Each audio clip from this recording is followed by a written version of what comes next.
promised you, remember the promise I made to you on Tuesday? Who remembers?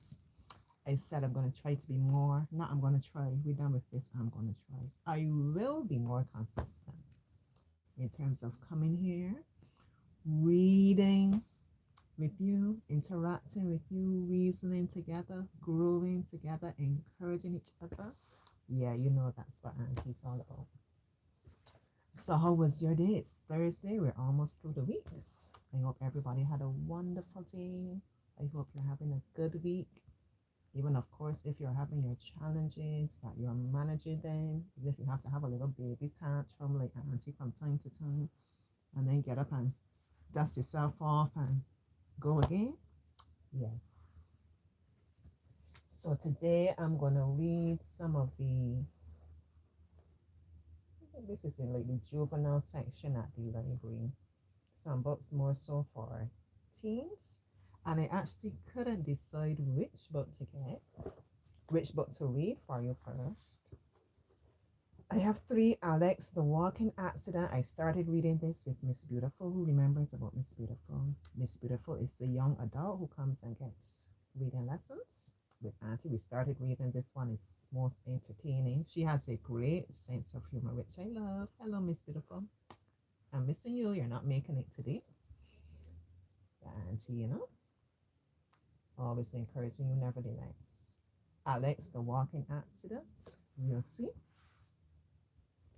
Funny stories for 5-year-olds, but it's written, quite advanced. We have some small words, some not so small words.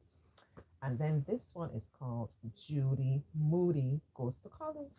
And I just happened to open the book and I saw one of the characters in the book is named Jessica. So of course that was a no-brainer.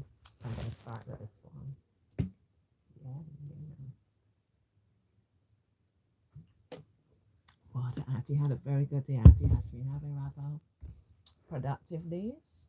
And something I did, I'm here watching the neighborhood boys. Something I did that was also simple is just create a little positive corner around my workplace. That I would take my bulletin board. Um, Last month we started with like a word for 2026, like a word of encouragement, something motivational, and so on. So everybody, was very excited about that. They each came and shared different things. Mostly don't give up, keep going, always give of your best, different things like that. My word for 2026 is actually, I'm not repeating myself, in 2026. Yeah, and then earlier this month I had what I like about you, which was because February, is supposed to be love month. And I'm trying to get us to prove the point that we can each find something positive or something attractive. Sometimes you have to look a bit more deeply than in other cases, right? But yeah, I believe that has to be something that we can say positively about each person. Even if you're like, I like your eyes. I might not really care for your personality, but I like your eyes. I like your smile. I like how you carry yourself. Different things. So we had a couple of that. But you know what? Person started getting a bit too busy in their head, and they were like, but if I say something nice about Jessica, then Mary or John is going to get jealous or upset, which is not what I wanted. I wanted that they could just come in the moment and be like, who's the first person that comes to your mind? Tell me something you like about them, and so be it. But obviously, if you mention the first person and that person was already like on the board, then it would tell you like pick someone else. So you got some diversity. But as you said, persons got a bit busy in their head. We still got a few that participated, but it was a bit busy. So I didn't even wait for March. This week I went in and I raised that. And now we're looking at what are we working on so we can encourage each other, right? For myself, I said a course I'm doing as an auditor's course. Yeah. And the reason why I mentioned that is because that is something that I started doing for years now, and I've just been picking at it, and then I get distracted, sometimes through my own negligence, and sometimes through their other demanding things at work. Yeah, but no, aside from not repeating myself, this year is a year like all about consistency. That's one of my words. Being more consistent. Yeah. So I've been blocking out time. Even like for the last module that I did, I was so determined, to try to complete that. I even brought home some. I would do some at work and I would do some at home. I'm very proud of myself and that effort. So we got to be able to keep balance. We got to be able to look at ourselves and say, Auntie, kind of falling short. There's more to you than this. You could do better than this. And at the same time, when you see you take those little baby steps in terms of improving yourself, you got to be able to spur on yourself and encourage yourself and praise yourself. So don't wait for other people to do it. If it comes from other people, let that be the icing on the cake. But you have to be able to take a look at yourself and encourage yourself and see growth. See when you've taken a step from here to just here. It's something worth celebrating. All right. Okay. All right. So this is called Judy Moody Goes to College. Hello there, person. I'm so glad you stopped by. Do you want to say hi? I'm saying hi to you and you disappeared. That's all right. Because you can't force things, and Auntie doesn't force anything in her life. So we have the characters who's who: Judy Moody, tutor taught, rare to the power of 10. Mom, also known as Kate, one half of the ranks. Dad, also known as Richard, he's old school. Must be interesting. Mouse, yoga, not yogurt, that's the cat. Frank, Stink, and Rocky, those are the peeps. Oh boy. Stink is the original geek, equals annoying person. And Chloe, she's the sick, awesome college student. Judy's uber rare tutor. It sounds like a lot of slang kind of book. Nevertheless, we're going to give it a shot. When Judy Moody got to school on Monday, she had a new teacher. Her new teacher was called a sub, not the sandwich. Her new teacher was called Mrs. Grossman. Exactly three things were wrong with that. Mrs. Grossman was not gross. Mrs. Grossman was not a man. That's very clever. Mrs. Grossman was not Mr. Todd. Judy was the first to raise her hand. Where's Mr. Todd? I'm sure Mr. Todd told everyone on Friday that he was going to a special teachers conference. I wasn't here on Friday, said Judy. He's going to learn to be a better teacher, said Jessica Finch. Hear me now getting there, Auntie Jessica.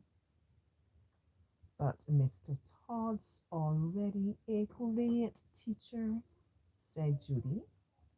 Maybe he's getting a special teacher's award, said Rocky.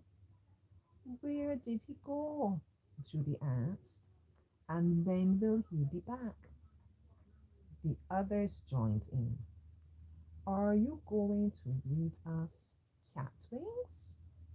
Mr. Todd always reads us Cat Wings. And Cat Wings return.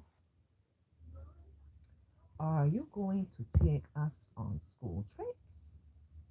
Mr. Todd always takes us on school trips. It's all about Mr. Todd. Are we still class 3T or are we class 3G now?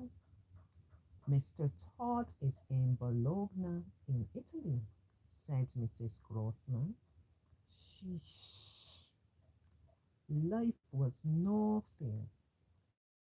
Judy liked bologna in her sandwiches. Judy liked Italy.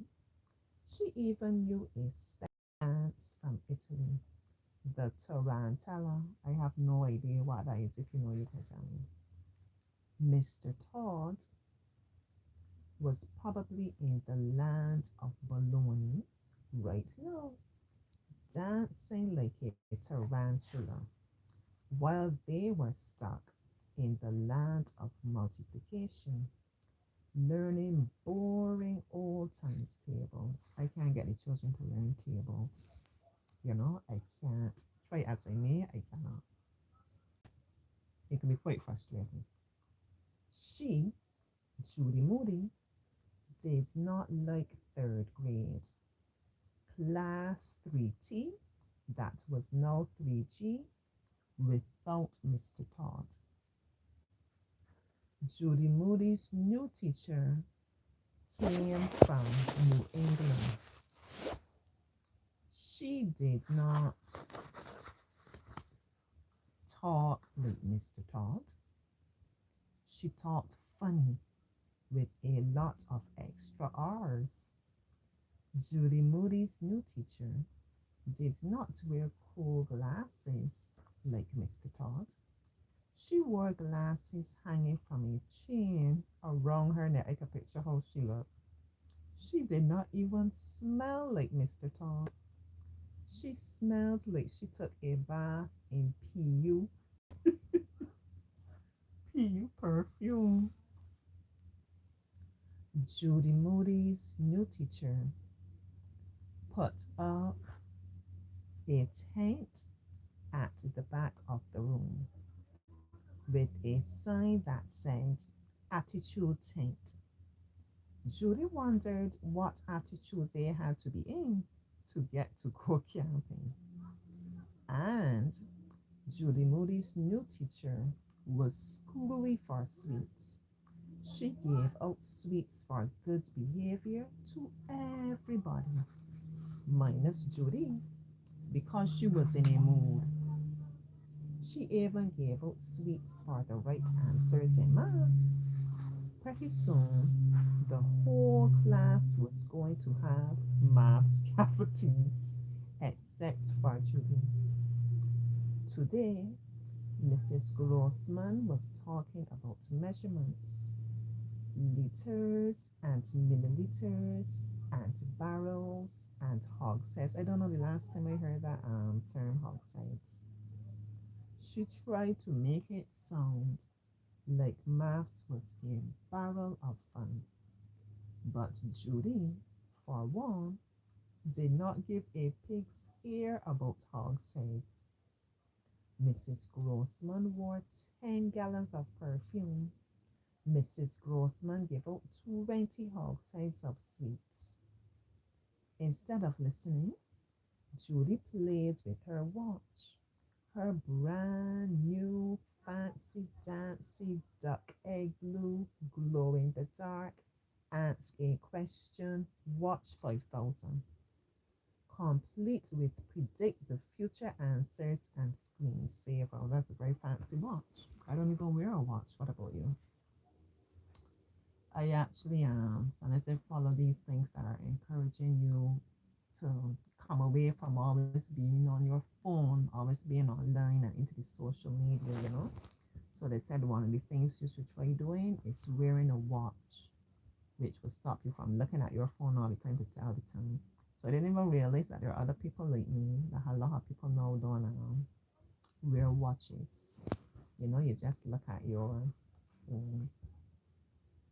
Funny enough, I probably try to stop doing that, to stop being preoccupied with the time all the time, constantly checking, and to just be still and to be present and to be able to enjoy this moment.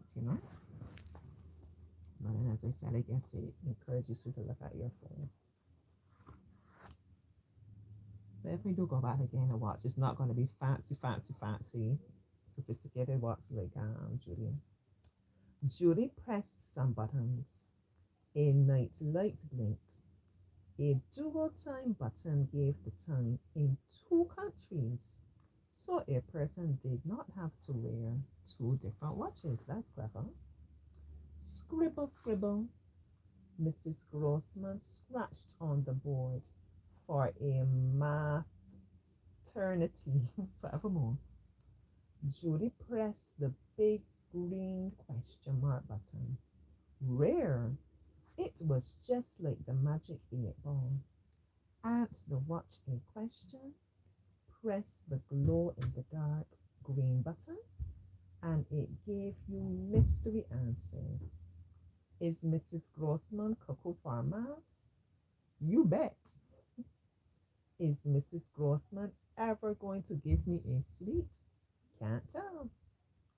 Am I going to college someday? Looks good. Is Mr. Todd ever coming back? He is he. Judy, did you hear the question? Judy did not hear the question, so Judy did not know the answer.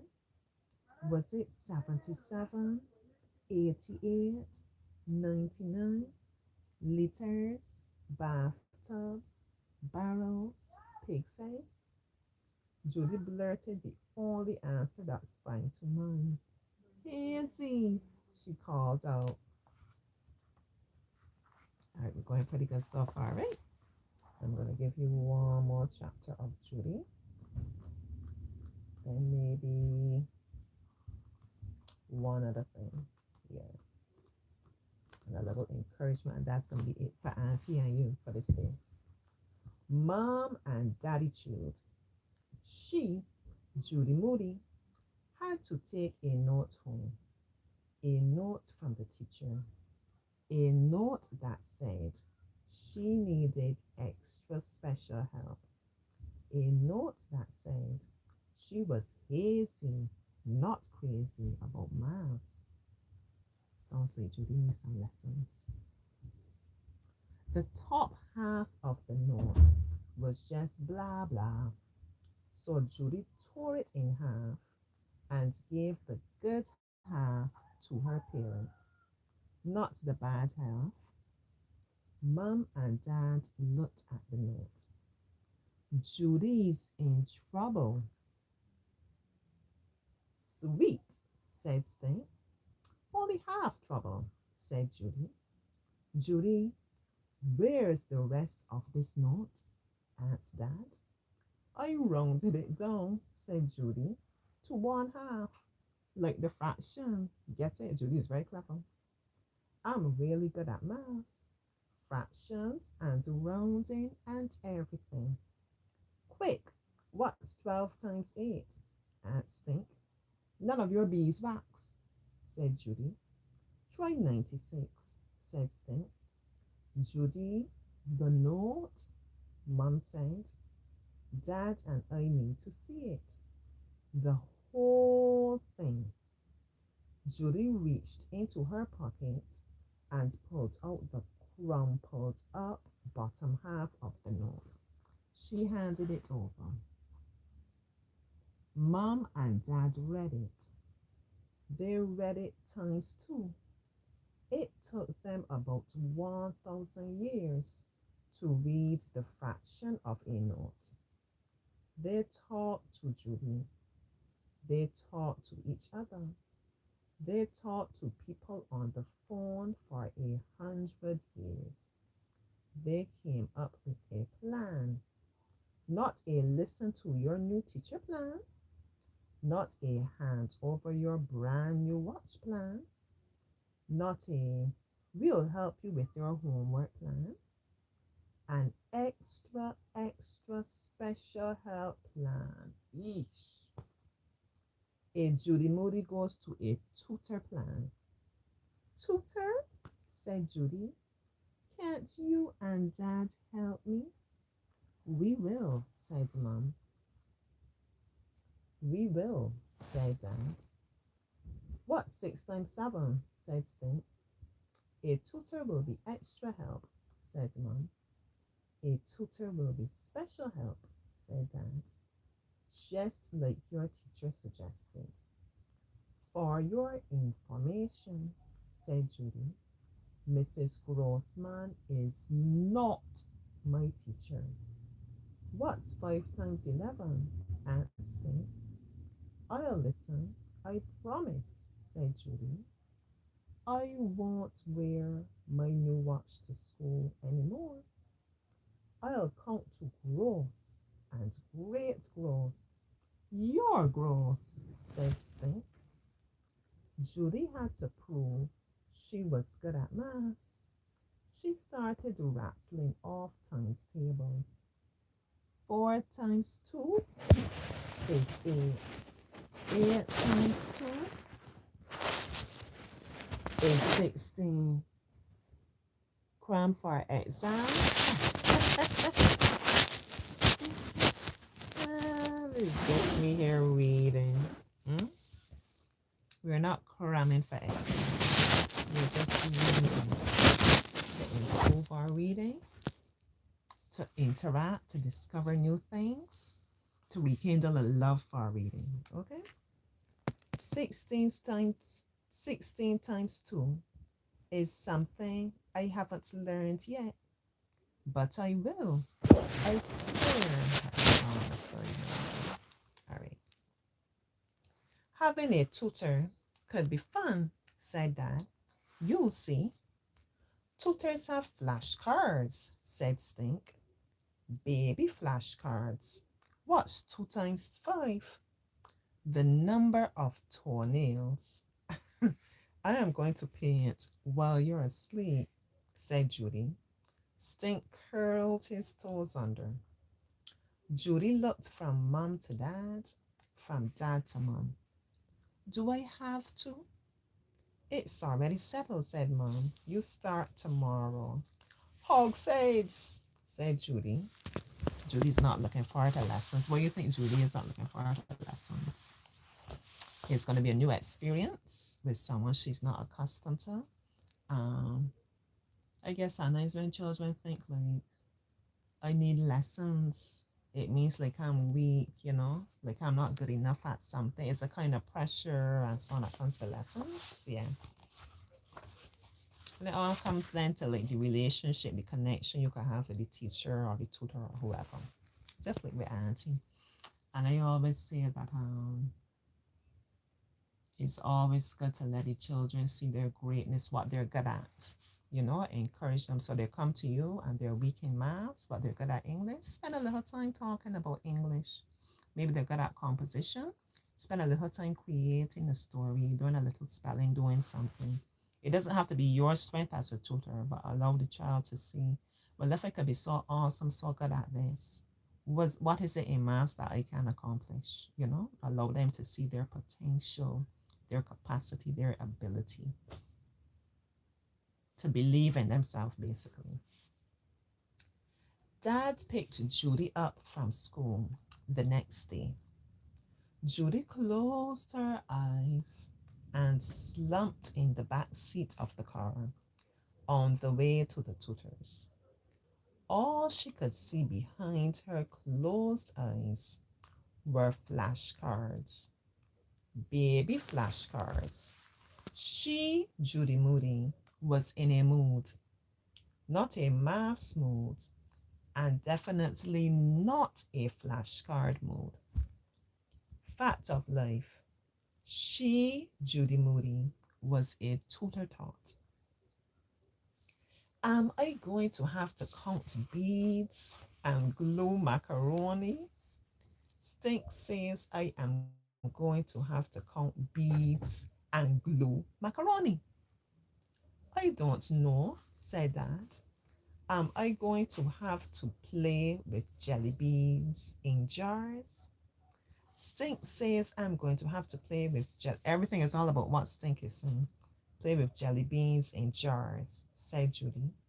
I don't know, said Dad. Am I going to have to make a cat out of a triangle? Stink says I'm going to have to make a cat out of a triangle. Let's wait and see, said Dad. Maybe you'll get to play maths games like tic-tac-toe. Tic-tac-toe nails. Judy's really in a mood. Judy made a mad face and slumped down in the seat some more. Dad didn't get it.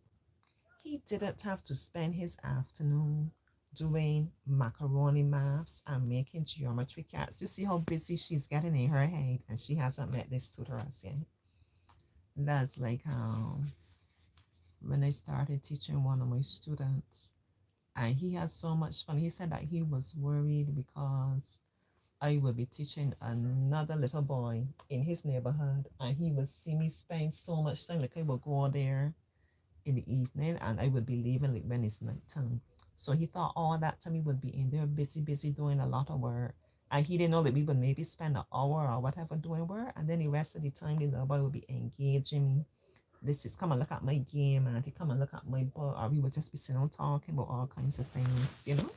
It wasn't that all that time was spent. But this other boy, no. Just from observing, he got it. He said, "Oh, it must be so much work. It must be so difficult because look at how much time Auntie's spending."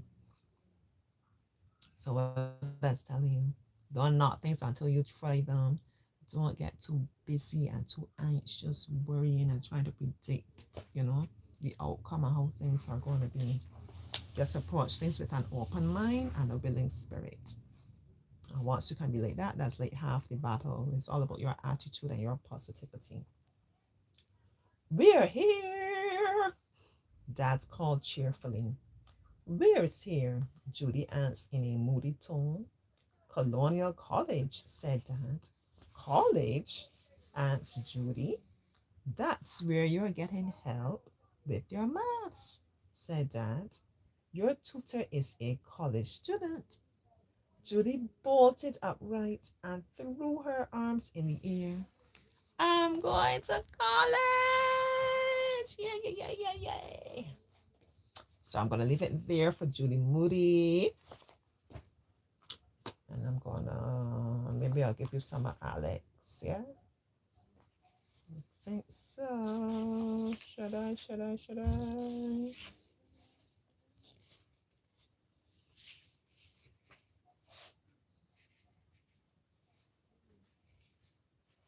Yeah. This one is Alex, the walking accident. Okay, so we had Judy, which was not really girly, girly, but obviously Judy's a girl. And this one now is Alex, the walking accident. This says books for boys. I don't know if it means that it's a book that has in a boy or a very active kind of book we would see, right? But Miss Beautiful found it most humorous when we were reading it last Thursday. All right, breakfast. Alex, date, and accidents seem to go together. That was why he wasn't having much luck asking for a new bike. No, you've already got a bike, said Mum. She was always in a mood at breakfast. Bang! Went her cup onto her saucer. Alex didn't give up. Alex is a boy of my heart. Yes, but I need more gears. Now it was Mr. Dent's turn. You heard what your mom said. Forget it, he growled. You know we haven't got the money to go buying you new bikes. There was a pile of letters beside his plate. He ripped one open. Blast, he roared. There goes another job. I spent all that time designing office buildings for the council. And now they don't want them. They're giving the work to those idiots at Nettles and Partners. After all the effort I put in, they say my drawings are too modern. Man was ahead of his time. Don't worry, Charles. You're a brilliant architect, said Mrs. Dent, bigging up her husband. Things are bound to pick up soon. She tried to sound cheery, but she didn't look it. James, Alex's baby brother, was reaching down from his high chair towards Puds the cat. The cat was ignoring him. Alex meant to help. He tried to give Pud a little push towards James with his foot. Somehow he missed and trod on his tail. Yow! Went the cat and nearly scared the wits out of James. Wah! Howled James. Alex! Shouted Mum and Dad together. Alex kept going anyway. All my friends say my bike's rubbish. It hasn't even got disc brakes. He made a flapping movement with his hand to show how bad that was. Disaster. Mr. Dent's cornflakes were swimming in milk. On top, he had plopped a great dollop of strawberry yogurt. His spoon was in his bowl, with the handle resting on the side. So, when Alex's hand flapped out, one, it knocked against the cornflakes box. Two, the box fell sideways and knocked over Dad's glass of orange juice. The juice dived into Dad's lap. Splosh!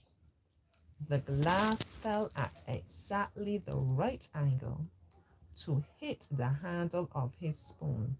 Twang! That was a good twang.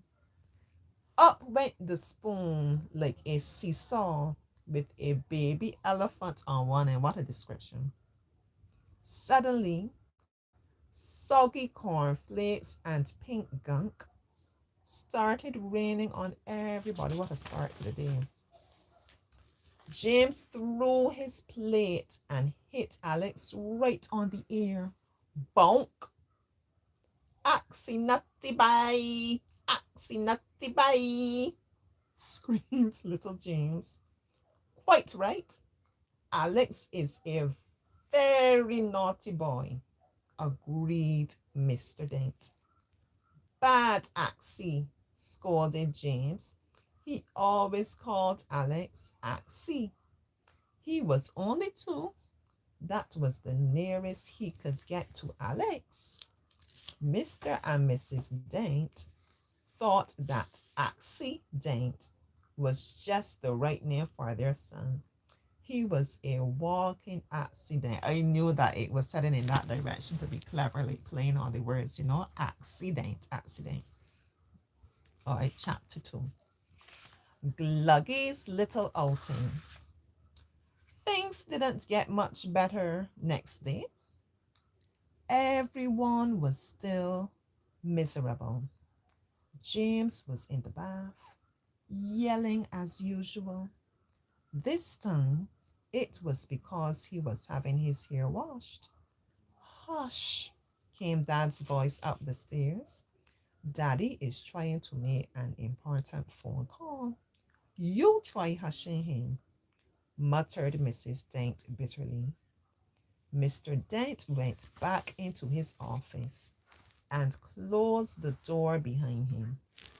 Alex opened it again and whacked it into his dad's ankle.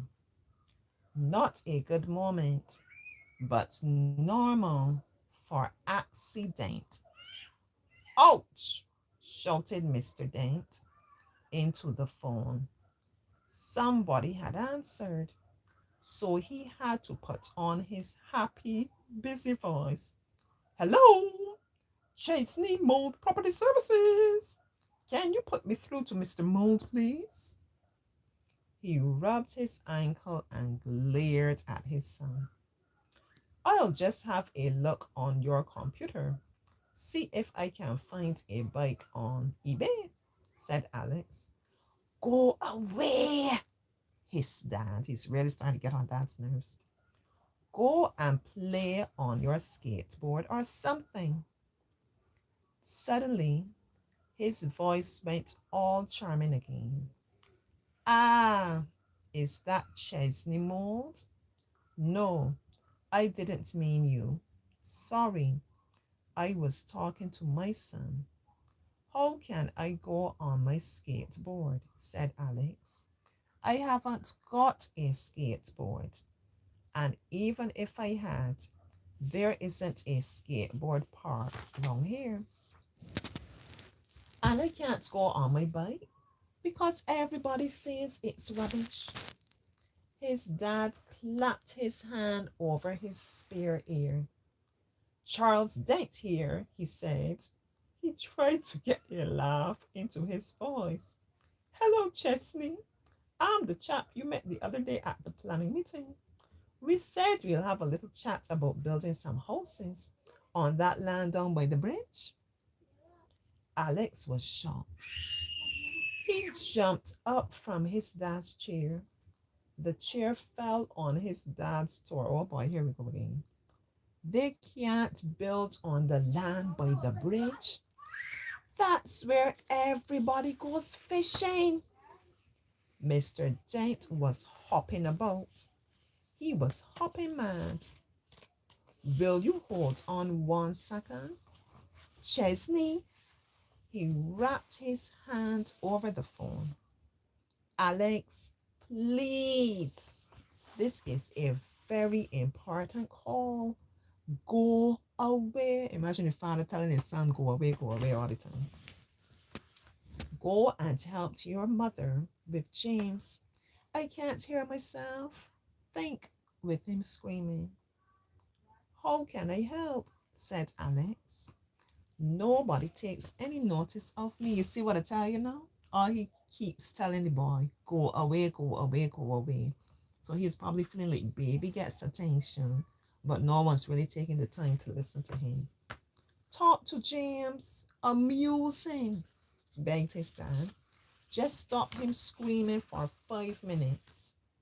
With that, he stared Alex out through his door with his foot and closed it firmly behind him. Easy for you to say, muttered Alex. But what do you expect me to amuse him with? He looked into the kitchen for an idea. Suddenly, his eye was taken by Gluggy, the goldfish, in his glass bowl on the worktop. Aha, said Alex, and grabbed the bowl. He hardly spilled a drop as he hurried up the stairs. Look, James, look what Axie got, he called. He swung his bottom against the bathroom door to open it. Gluggy came to kiss you better. James was startled. He froze like a shot pink piglet. Bubbles crawled over his ears and eyes and slid down to his shoulders. I like the descriptions in this book, it's as if they're giving life to the bubbles. Personification. That's a big word. It just means like something is not something that has life, but the way you describe it is as if it's something that's alive, right? Still, he didn't seem to notice. All he could see was his big brother flying through the air. James had thrown his soap to the floor. Now Funny Axie had stepped on the soap, and here was a funny fish too, a flying fish. Up flew the fishy, up in the air. Then the fishy did a dive, and plink, he came swimming in the bath. Ha ha! Laughed James, much happier. Mummy screamed. Daddy rushed in. Then Daddy had to rush downstairs again to find something to catch Gluggy with. Then James pulled the plug out. Then Gluggy nearly swam down the plug hole. This one big disaster. Daddy was only just in time to catch him in a sieve. What a good thing. Gluggy was very brave and very good at holding his breath. 5 minutes later, he was safely back in his bowl. Mom could breathe again too. Are you all right, Charles dear? She asked her husband. Delighted, came his surprising reply.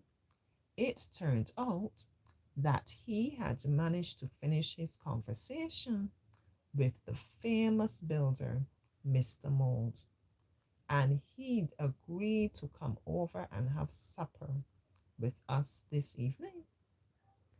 Dad said with a smile. He's going to look at my drawings and listen to my ideas about the way modern houses should be built. Oh, yes, and he's bringing his partner. She's the one with the money. Just think, if we get home well, they might offer me some really important work. Mrs. Dent looked worried. But, but, darling, she stuttered, we haven't got anything nice to give them. What an opportunity! Exclaimed Dad dreamily. There's room for at least 50 houses along the river. This could be my best job ever. It's very good news, dear, but I wish you'd given me a bit more time to prepare supper. Don't worry, darling. Just make your special chicken dish. That's always a winner. I'll help clear up and do the shopping, and Alex will look after James. Won't you, son? Ouch, my head, said Alex, giving his bump a rub, but no one took any notice. As usual, he was stuck with James for the whole afternoon. I'm going to stop there in that book. What do you think? Very entertaining, right? What was coming through to me in that book? Daddy seems to be mostly preoccupied with Daddy, Daddy's not finding time really for Alex.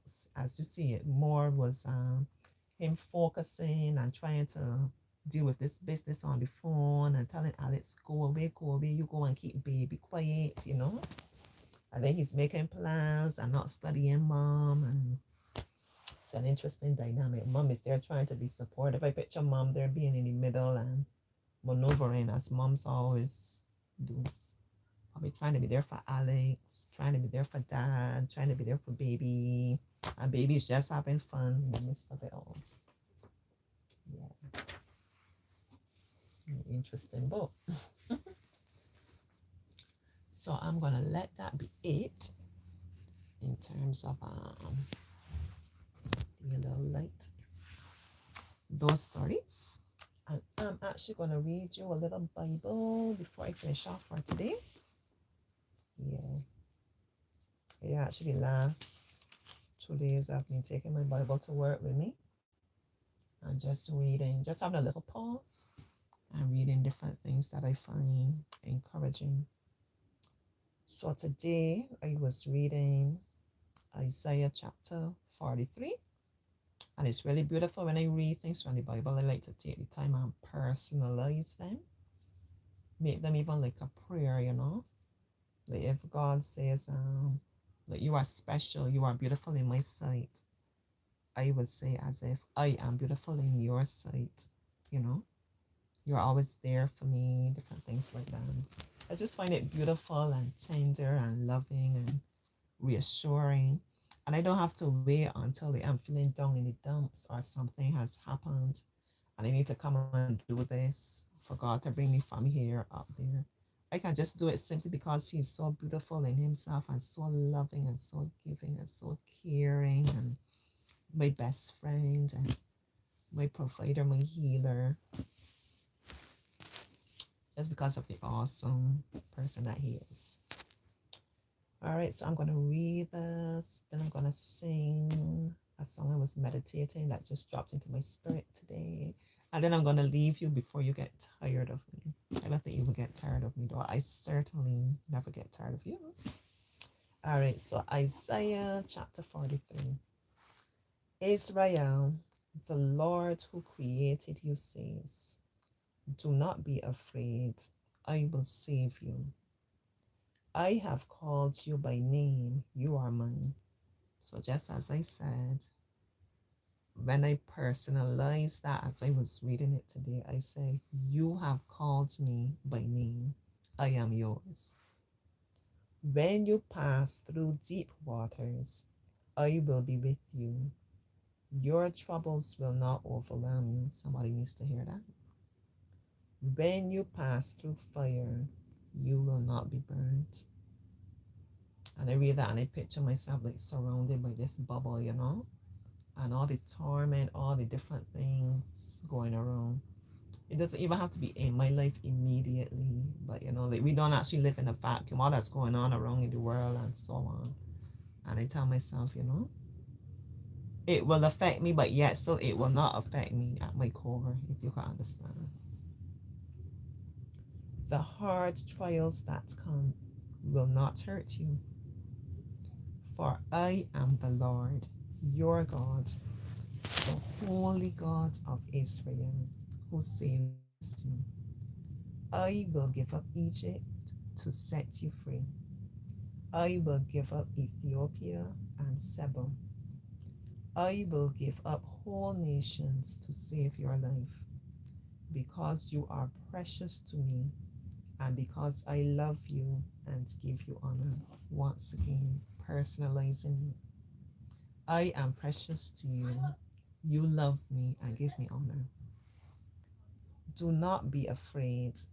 I am with you. From the distant east and the farthest west, I will bring your people home. I will tell the north to let them go, and the south not to hold them back. Let my people return from distant lands, from every part of the world. They are my own people, and I created them to bring me glory. God says, "Summon my people to court. They have eyes, but they are blind. They have ears, but they are deaf.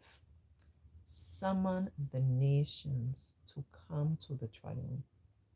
Which of their gods can predict the future? Which of them foretold what is happening now? Let these gods bring in their witnesses to prove that they are right, to testify to the truth of their words. People of Israel, you are my witnesses. I chose you to be my servant so that you would know me and believe in me, looking a bit too dark there, and understand that I am the only God. Besides me, there is no other God. There never was and never will be. I alone am the Lord, the only one who can save you. I predicted what would happen, and then I came to your aid. No foreign God has ever done this. You are my witnesses. I am God and always will be. No one can escape from my power. No one can change what I do. Personalize. No one can change what you do. Whether it be you need something to be opened, you need to have that guidance, you need God to intercede, you need God to go before you and make a way, you need God to protect you, you need God to make sure you get justice in a situation. So many different ways I could take it. But no one can change. He has to find a way. Israel's holy God, the Lord who saves you, says, "To save you, I will send an army against Babylon. I will break down the city gates, and the shouts of her people will turn into crying. I am the Lord, your holy God. I created you, Israel, and I am your king." Long ago, the Lord made a road through the sea, a path through the swirling waters. And I love that visual. They actually making a way, you know, where there seems to be no way. If you could picture yourself, you're there standing like by the shore, and you're just seeing the vastness of the sea in terms of the breadth and how far it goes and the depth and everything. And God just makes a way through the swirling water. So on each side of you, once again, protection, making a path for you and protection. You know, the water's probably raging on both sides, swirling, but you get to go. He has cleared that path just for you, and you will emerge unharmed. He led a mighty army to destruction, an army of chariots and horses. Down they fell, never to rise, snuffed out like the flame of a lamp. But the Lord says, do not cling to events of the past or dwell on what happens long ago. I received that this I received that as I need to in terms of forgiveness and letting things go. You know? Yeah. That's how I received that. Watch for the new thing I am going to do. So in order to receive the new thing, you gotta release. You can't have your hands closed and be looking to receive. You got to release what has happened, and then your hand can be open and outstretched to receive the new thing. It is happening already. You can see it now. I will make a road through the wilderness and give you streams of water there. And if I picture streams of water, I picture renewal, refreshing my spirit, you know, feeding my spirit even, quenching my thirst, cleansing as well. I can't see how dark I'm looking there. Dark as in, I mean to be dark, be beautiful, but dark as in, I think maybe you can really see. To see, to be able to better see.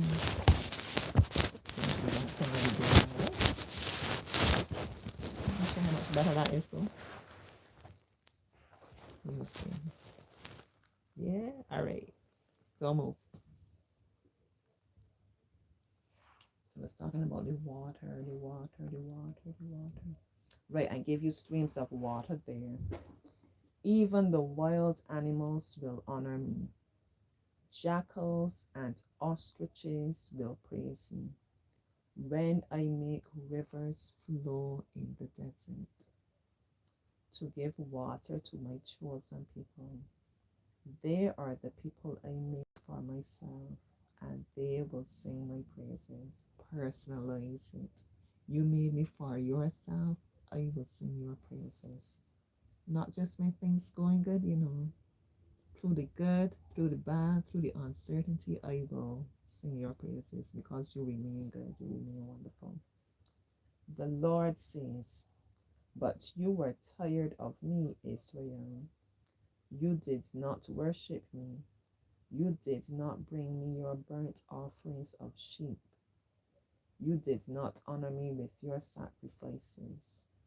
I did not burden you by demanding offerings or wear you out by asking for incense. You didn't buy incense for me or satisfy me with the fat of your animals. Instead, you burdened me with your sins. You wore me out with the wrongs you have committed. And yet, I am the God who forgives your sins. And I do this because of who I am. I will not hold your sins against you. Wow. I'm not even sure if I read right through to the end of this today. Maybe I did. Maybe I just had focused on remembering what spoke to me. But now, as I read it, I'm studying. I just said to you this whole passage in terms of releasing the old and embracing the new. I personally received that in terms of my need for forgiveness. I know I'm coming on, and God is speaking about how easily He forgives us. He will not hold things against us. Let us go to the court. Let us go to court. Bring your accusation.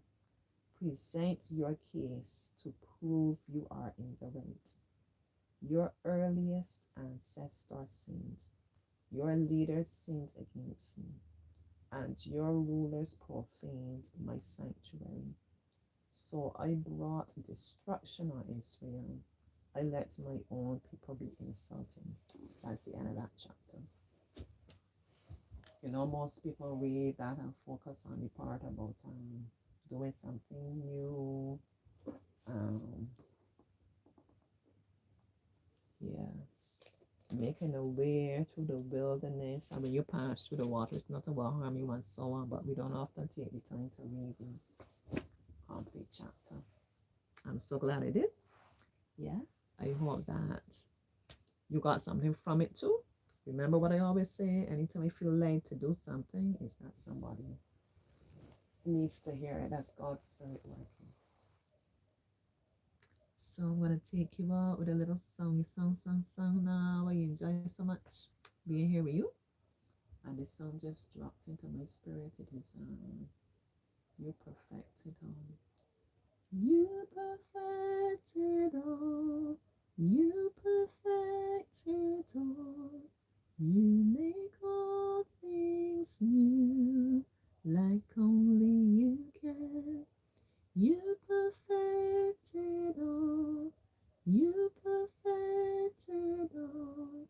All I have to do is fix my eyes on you. You.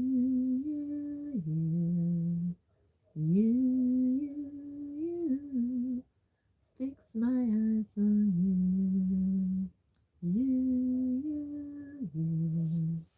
You. Fix my eyes on you. Mwah. I love you. God loves you even more. And I'm wishing you a wonderful evening, morning, noon time, wherever you are, when you're watching us. Yeah. I'm wishing you blessings, and more importantly, I'm wishing you peace. May you be surrounded by peace. May God renew your mind. All right, I want you to also take steps to renew your mind. Remember, you do that by feeding yourself, feeding your spirit with God's word, with meaningful, wholesome, encouraging conversations with your loved ones, by taking the time to speak certain things over yourself, praying and affirming yourself and speaking, positive things over your life and into your life. All right. So I'm going to leave you there. Until next time, thanks so much for being a part of Auntie Jessica's Reading Club. Bye bye.